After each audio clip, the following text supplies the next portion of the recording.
예, 이 시간에는 15장 출애굽기 15장 22절이야 27절의 말씀 가지고 마라의 쓴물을 단물로 변화시키는 하나님의 역사에 대해서 우리가 잠깐 살펴보고자 합니다. 그런데요, 지난번에 이어서 우리가 지금 시간이 한정된 시간이라서 성경 전체를 다 살펴보지는 못하고 제가 중요하다고 느껴진 것을 다시 한번 언급하면서 그렇게 해서 그 마라의 쓴물 사건 15장의 그 15장을 중심으로 말씀을 드리겠습니다.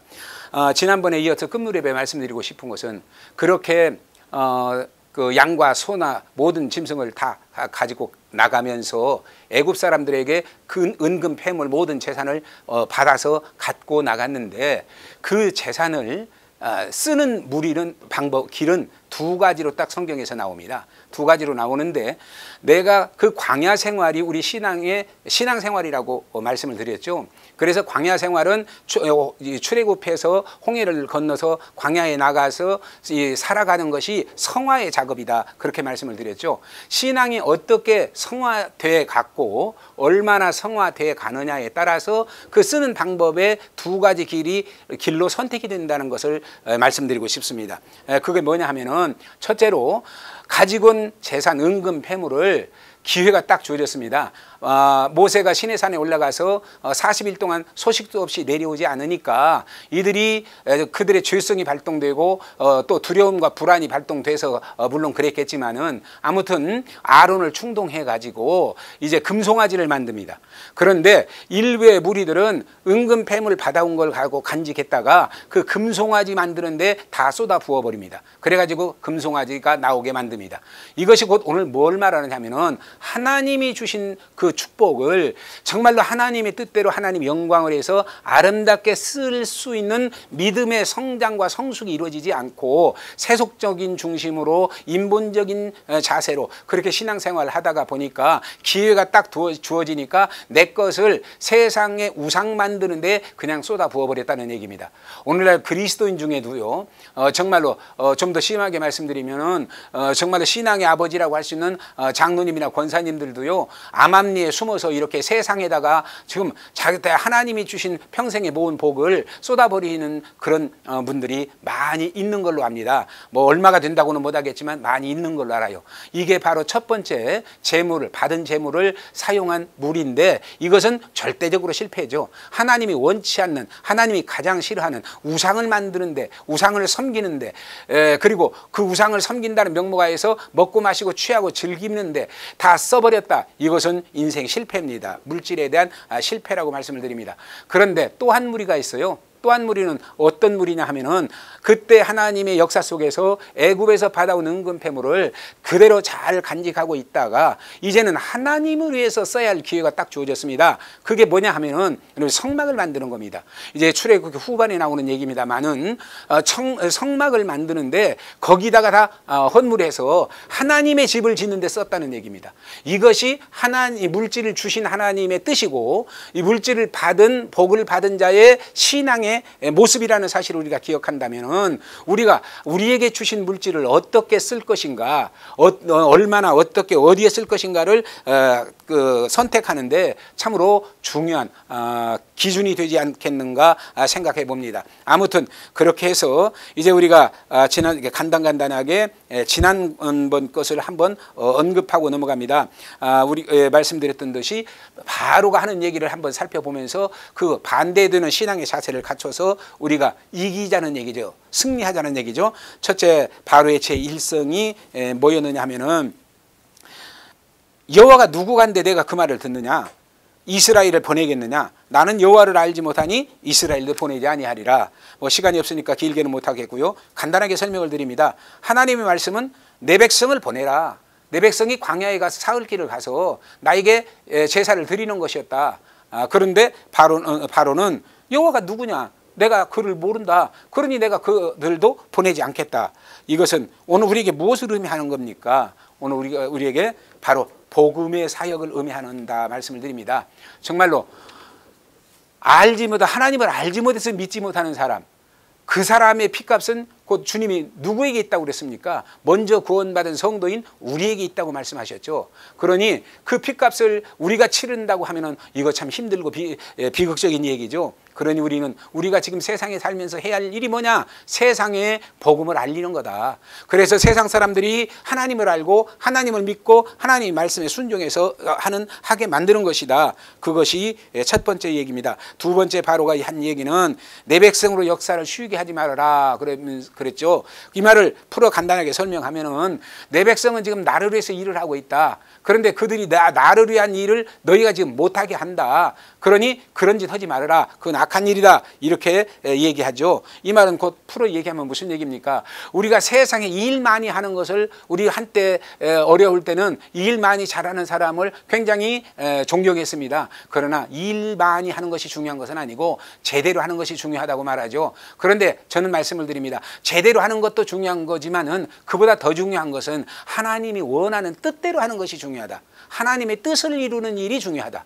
그래서 우리가 정말로 하나님의 뜻인 이스라엘 백성을 구원하는 일에는 최선을 다해야 할 수 있는 그런 우리가 돼야 된다. 그러면은 또 세 번째로는 자 너희가 다 떠나서 가서 하나님에게 희생을 드려라. 그런데 너희가 희생을 드리는데 너희는 광야로 사흘 길을 가겠다고 하는데 안 된다. 그것은 이 땅에서 드려라. 이 땅에서 드려라. 이건 뭘 말합니까? 너희가 언제나 신자와 불신자, 세상과 그 교회가 어우러져서 하나 되는 거 복음화를 위해서는 참 좋은 일입니다. 그러나 그냥 신앙까지 하나 돼가고 그냥 이건지 저건지 모르게 그냥 더불어 산다고 하면은 이것은 불신앙입니다. 그러므로 여기서 우리가 뭡니까? 이 땅에서 드리라. 즉 불신자들 우상 섬기는 그 속에 들어가서 종교 생활하는 그것은 절대 피하라는 얘기가 되죠. 네 번째로는 다섯 번째로는 뭐라고 합니까? 그래 너희가 끝까지 그렇게 가겠다고 하니 광야로 가기는 가라. 근데 너무 멀리는 가지 말아라. 이 말을 풀어 얘기하면 무슨 얘기입니까? 너무 멀리 가지 말라는 얘기는 오늘 우리가 신앙생활에 너무 깊이 빠지지 말라는 얘기를 많이 듣습니다. 초신자가 은혜 받아서 이제 막 신앙의 길로 전진해 나아가면 사람들이 뭐라고 그래요? 야, 너 너무 깊이 빠지지 마. 아무개는 이렇게 됐어. 아무개는 저렇게 됐어. 그러니 너도 그렇게 안 되려면 너무 깊이 빠지지 말고 적당히 믿어라. 죄송합니다. 적당히 믿으라고 하는 거 이것이 바로 함정입니다. 오늘 우리 여기 이 함정에 빠진 그리스도인들이 얼마나 많은지 모릅니다. 그래서 예수도 적당히 믿고 믿음 생활도 적당히 하다가 실패하는 그런 그 성도들이 너무 많다는 얘기입니다. 그 다음에 여섯 번째로는 이제 내가 너희를 보내겠다. 그런데 갈 자가 누구냐? 하고 묻습니다. 지금까지 몇 번을 전체가 다 가야 한다고 했는데 여기서 또 갈 자가 누구냐? 이것은 뭡니까? 대표자가 누구냐? 그런 물음입니다. 그래서 대표자만 가서 희생제사를 드리고 와라. 이것은 오늘 풀어서 우리가 설명한다고 하면 무슨 얘기입니까? 바로 예를 들어서 우리 집안에 아니면 우리 교회에 일부가 엄청 뜨거운 믿음을 갖고 엄청 희생과 헌신의 삶을 살아서 교회가 아름답게 잘 세워지고 우리 가정에서도 우리 엄마 하나가 정말 아름다운 뜨거운 신앙을 갖고 지금 신앙생활에서 그 덕에 우리가 살고 그러니 우리는 대충 믿어 적당히 믿어도 된다. 이런 함정에 빠지지 말라는 얘기죠. 그래서 신앙이라고 하는 것은 서두에서도 말씀드렸지만 더불어 온전히 하나 돼서 하는 것이 신앙생활이다 는 것입니다. 그 다음에 여덟 번째로는 이제 너희가 말하고 계획하는 것이 내가 보기에는 상당히 악한 것이다. 그러니 너희가 가기는 가되 남정만 가라. 남자들만 가라. 즉 너희가 세상으로 돌아올 미끼를 자르지 말아라. 버리지 말아라. 그런 얘기가 됩니다.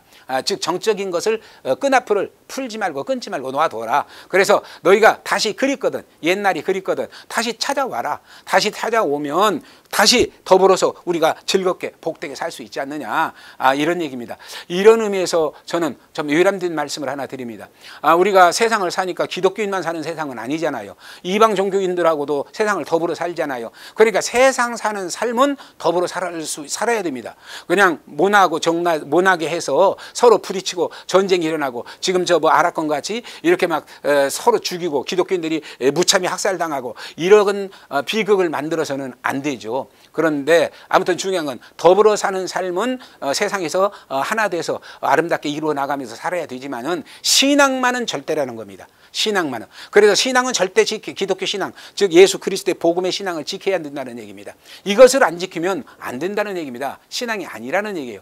그런데 아까 제가 외람되게 이해하시라고 말씀드렸지만은 지금 에큐메니칼 운동을 일으키는 게 더불어 세상을 평화롭게 살기 위해서 하는 일이라면 참 좋습니다. 그런데 그렇게 하다가 보니까 신앙까지도 변질이 돼서 이제는 네 신앙도 진리고 내 신앙도 진리다. 너네 신앙 잘 믿어도 구원받고 우리 신앙 잘 믿어도 구원받는다. 이렇게 해서 지금 목사님들이 다른 이방 종교 집회에 가서 그들을 축복하기도 하고 또 그들이 요즘 아직 교회를 왔다는 얘기는 못 들었지만 성당에 와가지고 그들의 설법을 선포하기도 하고 이렇게 돼버립니다. 이것은 혼합 종교가 돼버리는 거거든요. 하나님이 절대 싫어하는 그런 참으로 안 된 신앙입니다. 이것은 없어야 된다 하고 감히 말씀을 드립니다. 그래서 우리가 남정만 가서 제사 한번 후딱 지내고 또 예배 한번 간단하게 드리고 그리고는 옛정이 그리워서 옛날 먹고 마시고 즐기고 하던 그 장소 그 관계 그 속에 다시 돌아와서 그렇게 사는 것 이것은 신앙이 아니다. 또 10번째로 이제 내가 득죄했다. 그러니 나를 용서하고 이 죽음에게서 이 죽음을 내게서 떠나게 하라 하고 하죠. 물론 이것은 맞습니다. 정말로 그들이 돌아오게 하기 위해서 우리는 그들을 위해서 기도해야 됩니다. 그들이 당하는 시련과 환난을 면할 수 있게 우리는 정말로 기도하고 길을 인도해야 됩니다. 그런데 이제 아까 말씀드린 대로 11번째 얘기가 뭡니까? 그 뒤에 이어지는 얘기가 양과 소는 두고 가라. 그러니까 너희 재물은 두고 가라. 그러면은 우리 인간이 가장 오늘날 세상에서도 교회까지도 제일로 지금 바라는 게 아마 하나님 다음이라고는 말은 하겠지만은 실제 모습을 보면은 하나님보다 더 좋아합니다. 물질을. 그래가지고 물질이야 하면은 물불을 안 가리는 게 오늘날 인간입니다. 그것을 바로 알고 그 역사를 이뤄나가는 게 사탄의 역사입니다. 그런데 거기에 속아서 정말로 우리가 세상의 물질을 버리고 마지막 빈몸으로 떠나는 그런 우리가 돼서는 안 되죠. 주님 오시는 그날에 정말 세상 것을 내가 하나님에게 드려서 하나님의 영광이 되고 하나님의 뜻을 이루는 일에 저가 되게 만드는 그것이 곧 필요한 것이다. 그래서 마지막으로는 바로가 그렇게 말합니다. 너희는 나를 떠나고 내 얼굴을 보지 말아라. 아까 말씀드린 대로 이제 우리는 완전히 구분이 되죠. 그래서 신앙인과 비신앙인 세상과 교회 그리고 마귀 사탄의 세력과 하나님의 무리 완전히 구분이 됩니다. 그래서 천국과 지옥으로 구분이 돼버리면 영원히 볼 수 없게 되는 것입니다. 그래서 우리가 기억해야 할 것은 그날이 오기 전에 그 심판이 오기 전에 우리는 일어나서 복음을 전해서 세상을 복음화시켜서 하나님을 기쁘게 하고 주님을 기쁘게 하는 그 일에 우리가 최선을 다하는 믿음의 성도가 되어야 되겠다 하는 겁니다. 이런 신앙을 갖고 우리가 살아서 오늘 본문 이제 15장 22절이야 27절을 한번 봉독해 드리겠습니다. 15장 22절에서 27절 마라의 쓴물 사건이죠. 소위 모세가 홍해에서 이스라엘을 인도하며 그들이 나와서 수르 광야로 들어가서 거기서 사흘 길을 행하였으나 물을 얻지 못하고 마라에 이르렀더니 그곳 물이 써서 마시지 못하겠으므로 그 이름을 마라라 하였더라. 백성이 모세를 대하여 원망하여 가로되 우리가 무엇을 마실까 하며 모세가 여호와께 부르짖었더니 여호와께서 그에게 한 나무를 지시하시니 그가 물에 던짐에 물이 달아졌더라. 거기서 여호와께서 그들을 위하여 법도와 율례를 정하시고 그들을 시험하실세 가라사대 너희가 너희 하나님 나 여호와의 말을 청종하고 나의 보기에 의를 행하며 내 계명에 귀를 기울이며 내 모든 규례를 지키면 내가 애굽 사람에게 내린 모든 질병에 하나도 너희에게 내리지 아니하리니 나는 너희를 치료하는 여호와임이니라. 그들이 엘림에 이르니 거기 물샘 12과 종려 70주가 있는지라 거기서 그들이 그 물 곁에 장막을 치니라. 이렇게 말씀하고 있습니다.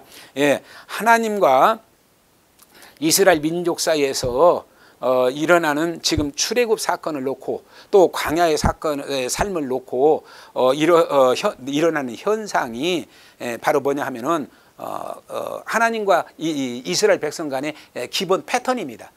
오늘 우리가 살펴본 대로 하나님은 내 백성을 나를 섬기는 곳에 데려가겠다 하시는 것이고, 그래서 데려가서 나를 섬기면서 내가 주는 은혜를 받아서 내가 주는 축복 속에서 정말로 복되고 영광스럽게 살면서 믿음의 길을 가서 마지막은 천국에 이르게 만들겠다고 하시는 것이 하나님의 궁극적인 목적이고 계획이고 섭리고 뜻입니다. 역사입니다. 그런데 사탄은 그것에 반대해서 하나님의 형상과 모양을 닮은 인간을 어찌하든지 하나님을 보지 못하고 하나님을 찾지 못하고 하나님을 만나지 못해서 세상에서 자기들과 더불어서 죄 짓고 적당하게 쾌락주의로 살다가 그저 함께 지옥 가자고, 지옥 가게 만들겠다고, 지옥으로 끌고 가겠다고 하는 게 그들의 사탄의 본성입니다.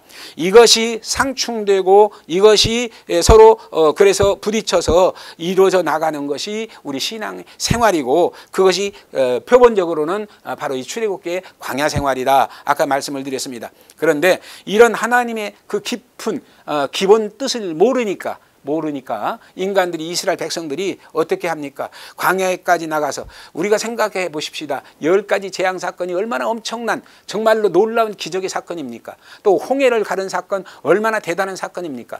정말로 물벽을 이루고 자기를 통과하고 훈련된 애국 군병은 그 속에 빠져 죽게 만드는 이런 하나님의 역사를 보고 가는 그들이 얼마나 정말로 감격적이겠습니까? 또 10재앙 속에서 10번째 재앙으로 그들의 장자를 죽이고 자기들의 장자는 그대로 살려서 이 광야로 인도해낸 하나님의 그 인도와 섭리가 얼마나 감사하고 감격한 일이냐, 그런 말입니다. 그런데 이들이 바로 뭡니까? 그런 것들은 순간입니다. 다 잊어버립니다. 오늘날 성도들도 마찬가지잖아요. 우리도 하나님의 은혜로 크든 작든 여러모로 여러 형태로 여러 가지 기사와 이적을 경험했습니다. 은혜를 받았습니다. 그래서 오늘날 이 직분까지 왔습니다. 세상에 가서 돈벌이하고 먹고 마시고 즐기는 일에 빠지지 않고 그 길을 마다하고 버리고 여기까지 와서 주를 위해서 산다고 하는 것은 그만큼 은혜를 경험했기 때문이라는 겁니다.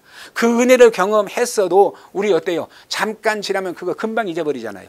잠깐 지나면 금방 잊어버리고 나면 다시 옛길로 돌아가 버리잖아요. 그래서 그게 사탄의 미혹인지도 모르고 그것을 즐기며 살다가 고난을 당하는 것, 그것이 오늘날 성도 아니냐 이 말입니다. 이스라엘 민족도 마찬가지입니다. 하나님과 이스라엘 간의 민족 간의 상호 관계의 기본 패턴이 뭐냐 하면은 이스라엘 민족은 과거의 은혜를 다 잊어버리고 현재 그때 그 당시 그 상황 속에서 목이 마르다, 배가 고프다, 편안치 않다, 그런 사소한 일시적인 고통에 연연해 가지고 결국은 그것이 거듭거듭 반복됨으로 인해서 그들이 고백하는 것이 뭡니까? 이방 땅의 노예로 살아도 차라리 그게 낫다고 고백을 해버리죠. 그래서 이방 땅의 노예 생활을 청산하고 가나안 땅에서 영원한 선민으로 만들어서 하나님의 언약을 받아서 그 언약의 축복 속에 사는 그런 위대한 민족을 만들고자 하는 하나님의 그 섭리 자체를 원천적으로 거부해버립니다. 이것이 바로 신앙이 성숙하지 못한 이스라엘 민족의 고충이었다. 잡족을 제거하지 못한 그 더불어 살면서 당하는 혼란과 무질서였다. 그렇게 말씀을 드릴 수 있습니다. 아무튼 하나님은 끝없이 인내하십니다. 오늘까지 인내하십니다. 오늘날 우리 많은 성도들이 그럽니다. 특히나 믿음이 이제 막 자라서 하나님의 은혜가 충만하고 하나님의 의를 주장하는 사람들이 가끔 그런 얘기를 합니다. 세상의 악인들을 보면 저것을 왜 하나님은 가만두시는가? 저 IS 살인범들을 왜 가만두시는가? 이북에 공산 살인범들을 왜 가만두시는가? 하나님이 그거 싹 없애버리면 정말로 억울하게 죽는 사람도 없고 정말로 아름다운 세상이 되지 않을까? 하나님이 참 이상하시다, 이렇게 표현을 합니다. 그러나 하나님은 끝까지 인내하시는 분입니다. 당신이 구원하시고자 하는 백성, 당신을 구원하시기까지, 당신이 구원하신 백성, 하나님이 원하시는 믿음의 분량, 그리스도의 장성한 분량에 이르기까지, 성숙한 신앙인이 되기까지 하나님은 끝없이 인내하십니다. 그 인내하심 속에 오늘 우리도 살았고 구원받았고 이런 은혜 속에 사는 줄 믿습니다. 아무튼 인내하실 뿐만 아니라 하나님은 그 구원의 백성들에게 필요한 것들을, 세상에서 있어야 할 것들을 아시고 그 필요를 공급해 주시되 넘치게 공급해 주십니다. 그래서 정말로 그 풍요롭게 해주십니다. 그리고 그들이 갈 바를 알지 못하고 아브라함같이 떠나서 이제 가는 그 성도들에게 천국길까지, 천국 목적지까지 하나님은 바른 길로 인도하십니다. 그것이 하나님의 말씀입니다. 그 인도하시는 말씀이 어느 때 바로 육신이 되셨습니다. 그 육신이 세상에 인카네이션 하셔서 예수 그리스도가 되셨고, 그 말씀이 육신이 되신 예수 그리스도, 그분이 우리 그 말씀의 약속대로 인류를 구속하는 사역을 이루셨고, 그리고 인류를 구원했습니다. 그래서 그 구원받은 인류를 천국까지 데려가기 위해서 바로 승천하셔서 보혜사 성령님을 보내셨습니다. 그 성령이 믿는 자 안에 들어오시고 믿는 자 무리 속에 오셔서 정말 함께 하시면서 깨우치고 감동 주시고 이끄시고 인도하셔서 천국까지 가게 만듭니다. 그와 마찬가지로 바로 모세가 이스라엘 백성을 광야 40년간 인도하면서 살게 만들었듯이 우리가 구원받아서 천국에 도달하는 그 순간까지, 그 어간에 하나님이 우리를 그렇게 인도하시고 우리를 위해서 역사하셔서 우리를 살리신다는 얘기입니다. 우리를 축복하신다는 얘기입니다. 이것이 하나님의 뜻이고 이것이 우리가 가져야 할 절대적인 신앙이라고 하는 사실을 기억하면서, 자 이제 보십시다. 15장에서 아까 읽기는 22절 후반부를 읽었지만은 15장의 22절 23절을 보면 수루 광야에서 사흘길을 행하였다 그랬습니다. 그랬는데 물이 없었다. 물이 없는 수루 광야를 사흘길을 헤맸다는 얘기입니다. 물이 있은 것이 아니라 물이 없었던 광야입니다. 그런데 그렇게 사흘길 만에 다다른 곳이 마라라고 하는 샘물이 있는 곳입니다. 마라에 이르렀습니다. 우리 한번 상상해 보십시다. 사흘을 물을 못 마셨으니 얼마나 갈증이 나겠습니까? 그래서 우리가 표현한다면 이스라엘 백성들이 물을 보는 그 순간에 아마 총알같이 달려내려가서 그 샘에 엎드려서 그 물을 손으로 퍼서 마셨고 입을 대고 마셨을 겁니다. 그런데 이게 웬일입니까? 마셔서 시원해야 할 물이 쓴 물이었습니다. 그래서 마실 수 없었습니다. 그러니까 바로 이 이스라엘 백성들이 모세를 원망합니다. 이 원망을 듣고 모세는 하나님에게 부르짖어 기도합니다. 그랬더니 하나님이 한 나무를 지시합니다. 한 나무를 지시해서 모세가 그 하나님이 지시한 나무를 꺾어다가 그 물에 던졌더니 그 물이 달게 변했더라. 그렇게 증거하고 있습니다. 그래서 결국 뭡니까? 이스라엘 백성의 갈증을 해소해주고 그들을 살렸다는 얘기죠. 이게 하나님의 사랑입니다. 오늘도 우리 곁에 함께 하시면서, 오늘도 우리 안에 함께 하시면서 내가 정말로 세상에서 정말로 꼭 필요한데 갖지 못하고 그 뭡니까? 먹지 못해서 갈증을 느끼는 거, 그거 정말 하나님이 은혜로 채워주셔서 우리를 살게 하시는데, 여기서 복음적인 의미에서 설명을 드린다면 여기서 이 하나님이 지시한 나무가 뭐냐? 물론 나무 자체의 어떤 의미가 있는 것이 아니라 복음적인 의미에서는 이게 바로 죄송합니다.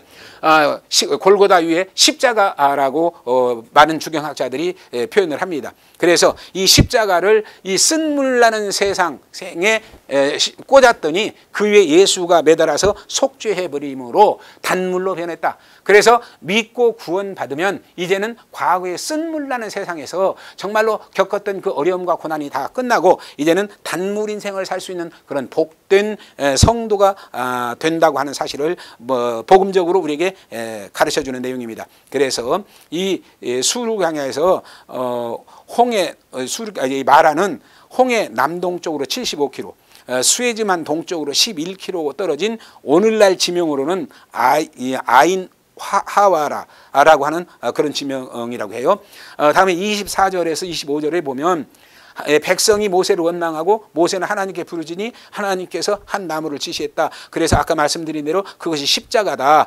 세상에 십자가가 꽂혀짐으로, 던져짐으로 인해서 쓴물만 솟아나는 세상이 단물이 솟아나는 세상으로 바뀐다. 그것이 곧 천국이다 하고 말씀을 드렸죠.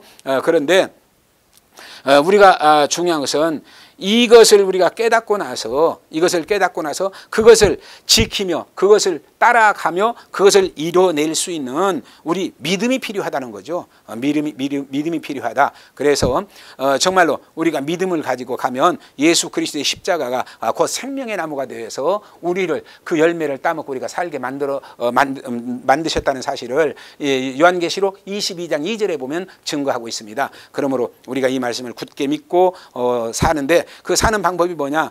오늘 본문에 보면은 그렇습니다. 여호와께서 그들을 위하여 법도와 율례를 정하시고 그들을 시험하셨다. 그렇게 말하죠.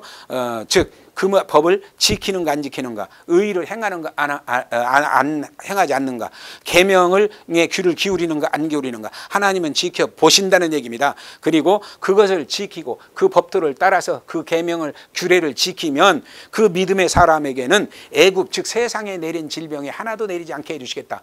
그러면은 오늘 성도들이 그럴 겁니다. 세상에서 성도들이 얼마나 많은 병을 앓고 있는데, 얼마나 많은 시험과 환난을 당하고 있는데 그게 말이 됩니까 할지 모르겠지만은 아닙니다. 여기 세상에서 완전한 천국은 없습니다. 이런 하나님의 법도와 규례와 윤리를 지켜 걸어가는 그 믿음의 삶에 살아가면 그 성도에게는 쉽게 표현하면은 그 어간에 10번 당할 질병을 5번 당할 질병을 2~3번으로도 끝내줄 수 있고, 그 나머지 안 당하게 해줄 수 있지만 그것을 완전히 제거해서 완전히 질병이 없고 시험이 없고 환난이 없고 완전한 축복의 세계는 천국입니다. 그래서 천국에 가면 그 영광을 누리게 만들어 주신다. 그래서 계시록에서는 뭐라고 말씀하고 계세요? 천국은 눈물도 없고 상함도 없고 질병도 없고 시험도 없고 환난도 없고 죽임도 없고 미움도 없는 그런 낙원이다, 천국이다, 그렇게 말씀하고 있죠.